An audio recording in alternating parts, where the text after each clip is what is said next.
Hello, good afternoon. We are Pilsen Alliance. My name is Rosa Esquivel. And today I have a guest.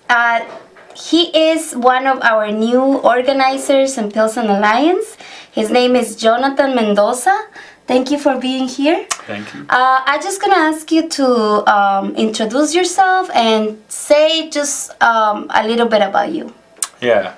So my name is Jonathan Mendoza, and I am from outside of Boston, and I come by way of San Antonio, Texas, where I was an immigrant rights organizer there for the past 7 months, and then came to Chicago about 3 months ago, and I've currently been an organizer with Pilsen Alliance. What other organizations did you organize before with? Yeah, so I organize with a national group called Movimiento Cosecha, and I also did a student organizing with Cosecha and with a group I formed called the Berkeley Activist Network, and also worked with the Boston Police Camera Action Team that addressed police brutality issues in Boston, and yeah, a variety of issues. Thank you so much, Jonathan, for being here today with us. So, first of all, if you want to get involved in Pilsen Alliance, we are a non-profit organization. We concentrate in fighting for social justice, and we do a lot of stuff concerning the community of Pilsen and basically the 25th Ward. So if you want to get involved, you can come and visit us at 1744 West 18th Street, Chicago, Illinois.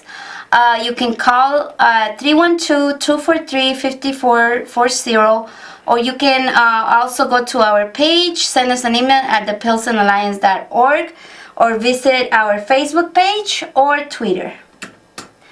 Okay, so you mentioned that you used to work with an organization that concentrates in police brutality. Mm-hmm.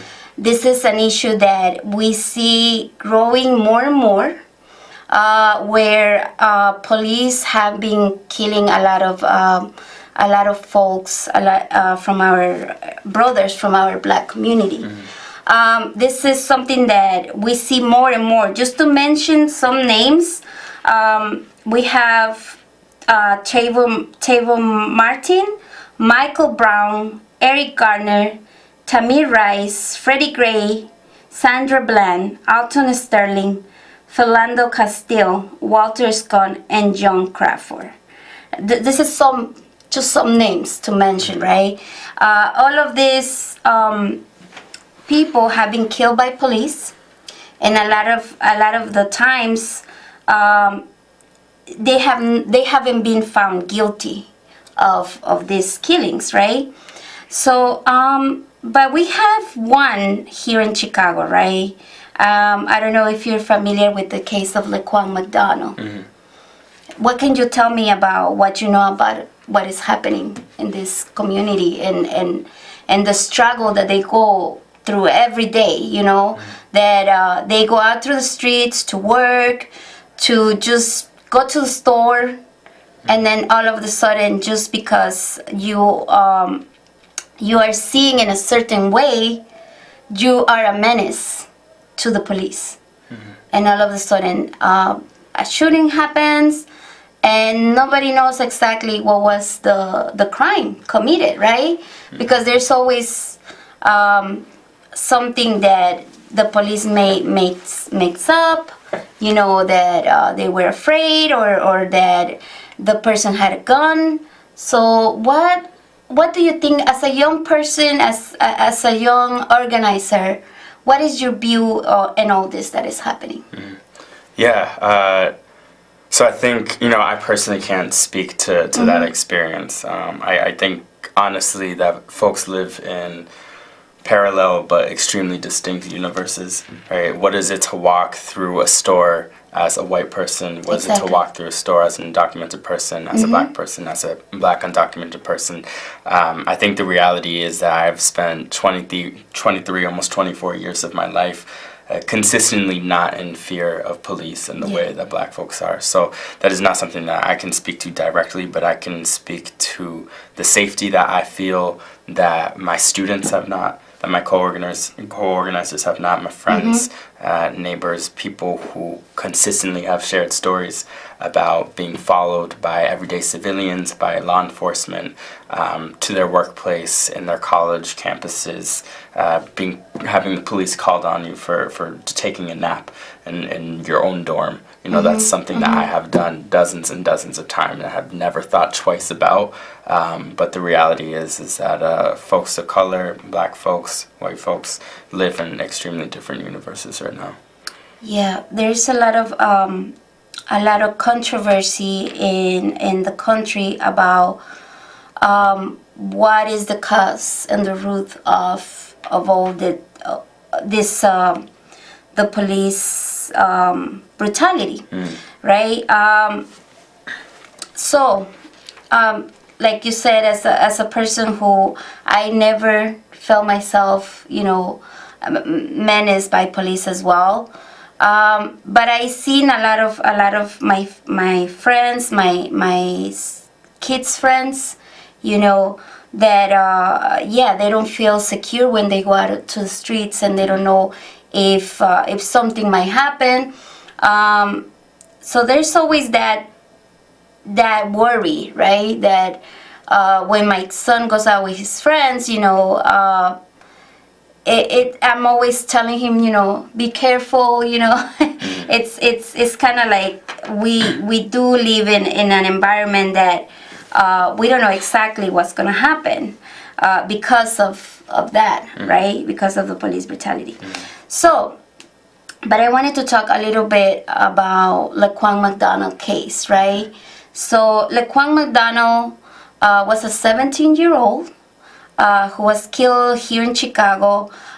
It was almost near election time, and of course Rahm Emanuel was running for mayor. Do you know something about this case, or are you familiar with this case? Yeah, I think, so like first and foremost, there's videotape that has since been released, thanks to the pressure applied by activists from across the city, that indicates Laquan walking away and being shot by the officer Jason Van Dyke 16 times until he's dead. This video was not released initially, right? Yes. It took pressure and mass protests and reactions from hundreds of thousands of people from across the city to demand that. I think one truth I would add to that is that the unfortunate reality is that this is happening everywhere. People often will isolate these incidents, and sometimes they happen at pivotal times that gain a lot of media attention, right? So there was the day that Philando Castile and Alton Sterling were both murdered by police officers, and that was both captured on video, and it made headlines because of its like back-to-back nature. But this is happening all the time, everywhere.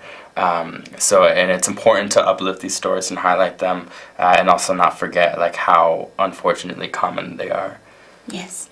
So we just learned just yesterday, right? The mayor, Rahm Emanuel, is not running for re-election. So there's the question. What do you think is, or who do you think is responsible for him stepping back, right? Because of what happened, because the case of Laquan McDonald, I think, has to do a lot with him stepping back, right? There's a lot of stuff that has been happening, a lot of stuff that happening through the city, the fact that the city has been gentrified, the schools, there's a lot of budget cuts in the schools, CPS schools, a lot of cutting of programs. It seems that a lot of the education system is going forced to be kind of privatized, right? A lot of closings of the schools. But this case, this specific case of Laquan McDonald, it seems that because this was almost like a cover-up that happened, right? It was something that it was very secret. That there was how do you call it? Money given to the family there was a lot of people involved in signing to give that money to the family. There has been a lot of cases where money has been given in order to keep that kind of quiet, right? But there is no accountability. There is no accountability that has been happening. In this case, it's particularly special because a lot of movements came out of it, right? A lot of activists follow Rahm around the city, right? It was I don't know if you saw the video about the students, and this was children actually calling Rahm Emanuel out in the train station. So a lot of organizations have gotten together, and basically he hasn't had any type of peace since this happened. So do you think that this has something to do with him stepping back? Yeah, absolutely. I don't think it's like any coincidence that he announced this a day before the trial of Jason Van Dyke began. What I will say is that I think it in some way like takes the focus away from himself. So if he had stayed in, then I think the target, he would remain the target. But I think Rahm is absolutely like a target for organizers, for people on the ground who are working on this issue. And there are a lot of other systems that have been in place that have been perpetuated by politicians before them, other aldermen in the city, institutions in the city, and Rahm himself, of course, that are all complicit in this happening. I think it's absolutely connected, and I think time will tell like how connected it is. Who knows what other kind of cover-ups or conspiracies he's done, and I think hopefully we'll be able to find that out in the coming months or years. But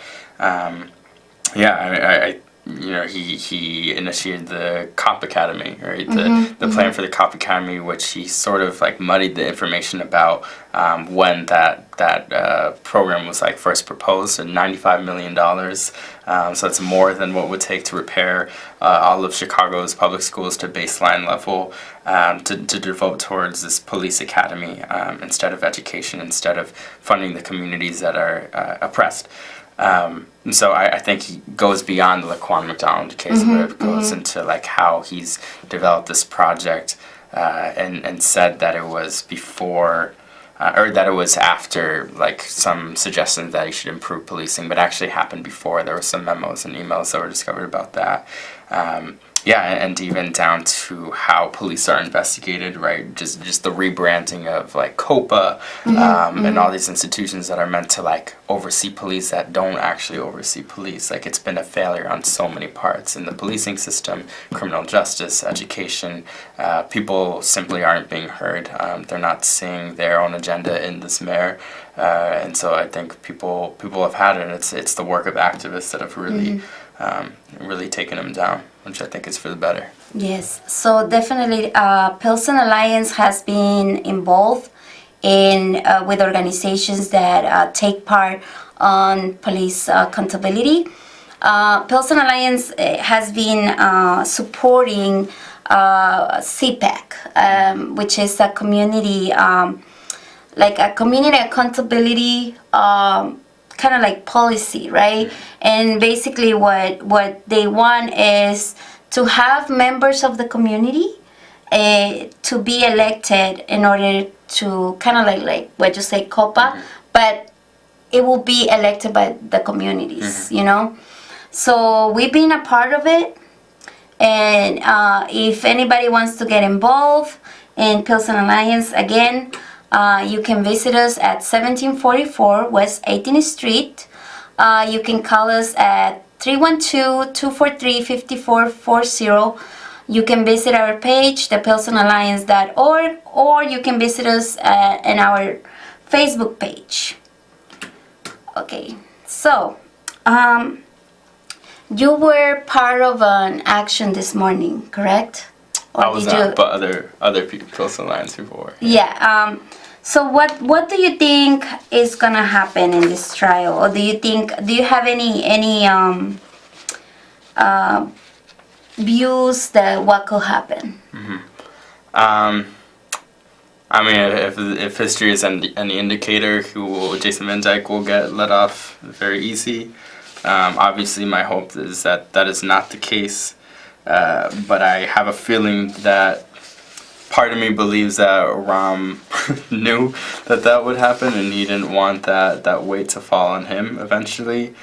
So I think, like, regardless of what happens, to be honest, like, my personal opinion is that even if he's found guilty, even if he's sentenced, the failure happened long before the trial began, right? The failure happened with the shooting of Laquan McDonald in itself, why that even happened. So it's not just like the back end of, like, what do we do once an innocent person is murdered by those sworn to protect us, but it's why was that person murdered in the first place, and beneath that, like, what led to this failure on our society, right? So like, what is the, like, oftentimes people will point to, oh, well, this person was getting aggressive, or they were armed, or they have a history of drug possession, gang affiliation, low education, all these things, and I think those are all consistent failures of people in our community, right? Why didn't this person, like, have access to the education they needed? Why did they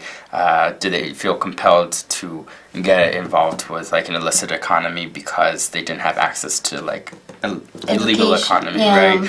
Was, like, recidivism rates, so, like, folks coming out of prison, how are they, like, forced back into the underground economy? Like, there are so many failures that happen, like, before and leading up to some of these incidents that, like, once you actually get there, it's like, it's just compounded. It's police brutality compounded against, like, so many failures of society on Black and brown people. Yes, and definitely we want to talk about how the police is collaborating with ICE. And right now we have the gang database, right?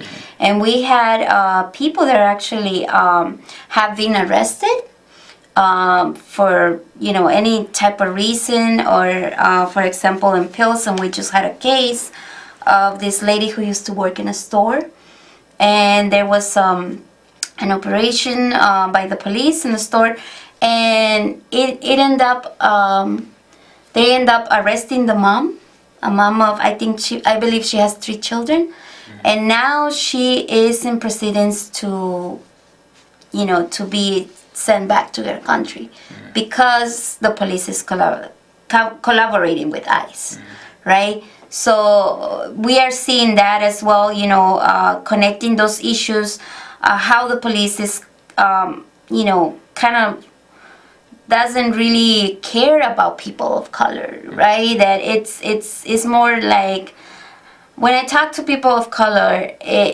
about the police, the majority of people don't feel safe with the police around. So, for example, Bernie Sanders will talk about how the police should be should mirror the communities that they serve. For example, you know, like, if there's a Latino community, the police should be Latino. In the Black communities, the police should be Black, and so, right? Do you think that will be a solution to that? Because, I don't know, it seems like the whole system is kind of corrupted in a way, right? But will that be one of the solutions for that, or what do you think? I mean, I personally don't buy it. I think it's, like, something that is sold to people as a method of, like, conforming to an oppressive system. Like, you can make a white police force look like a rainbow. That doesn't mean it's not still a police force. And ultimately, like, the policies that they are abiding by, you know, we've seen officers of color also brutalize other people of color. We see that consistently. We see people pitted against their own communities. And it's just not a solution. And I think, like, to anyone who doubts that, I ask them to look in any, like, middle class neighborhood, middle or upper class neighborhood, and ask how they are policed. Oftentimes they are not. Even if there's, like, drug possession amongst teens, even if there's white collar crime, which is, like, abundant in white affluent neighborhoods, but they're not. So the idea is that policing is always going to be necessary. Like ultimately is to say that like people of color will always be working class, and by being working class people of color, they will also always be criminals, always be violent, always be a threat, and that there will always need to be like some force there to police them. The reality is that our communities need jobs, they need education, they need access to citizenship, resources. That is what's actually going to bring justice and peace for our communities. Yeah, that's correct. So one of the things is, as we know, Rahm Emanuel closed 52 schools here in Chicago during his government. So one of the reasons, for me, I always think that when you disinvest in education and you don't give people the opportunity to to get education, then crime, because a lot of people talk about the crime in Chicago, right? Where does it come from? If you think about it, these schools were closed like 8 years ago, right? Mm-hmm. So a lot of these young kids, they don't have a way to get out of the streets. There's no places where they can go and do art and do things like that, right? Things that they can be busy, that they can be productive. So they resort to other type of things. So I also believe that Rahm Emanuel is guilty of that, right? Mm-hmm. Because he hasn't been able to invest in what is his priorities are not align with what the people of Chicago need. Mm-hmm. It seems that more and more his priorities go towards creating some type of tourist world here in Chicago, right? Where he puts profits over people mm-hmm. all the time. Yeah. So and that is also what we're seeing with gentrification, right? Mm-hmm. All the communities are being kicked out. People of color are being kicked out, and more we see development that is not for everybody. Mm-hmm. That is not equal. It doesn't create equality, but it's actually again segregating mm-hmm. the communities, right?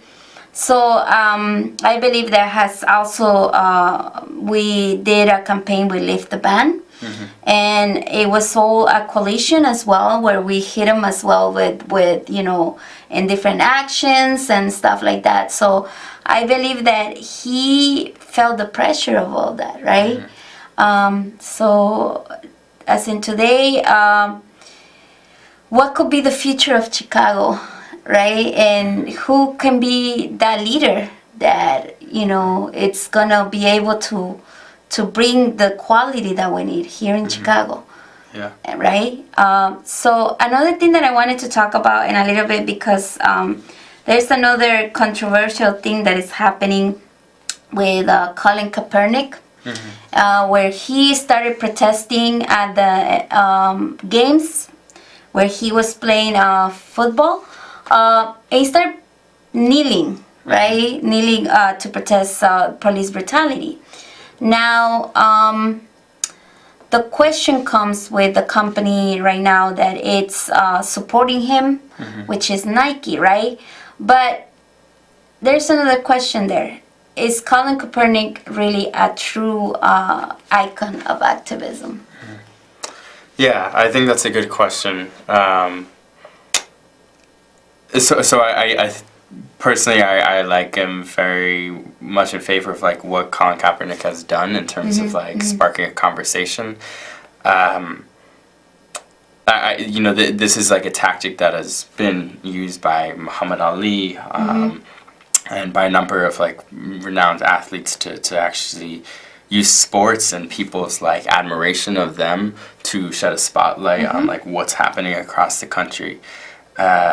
I will say that I feel like I've seen a lot of glamorizing of Nike as a company, and my question is, what is glamorizing Nike do for young people working in sweatshops all across the world Exactly. for this company. Yeah. And I think that's like often been a case that you'd look at like Pride, look at how corporations have taken over Pride. You look at any fashion industry that celebrates one particular identity at the expense of hundreds, thousands, if not millions of other working people across the world.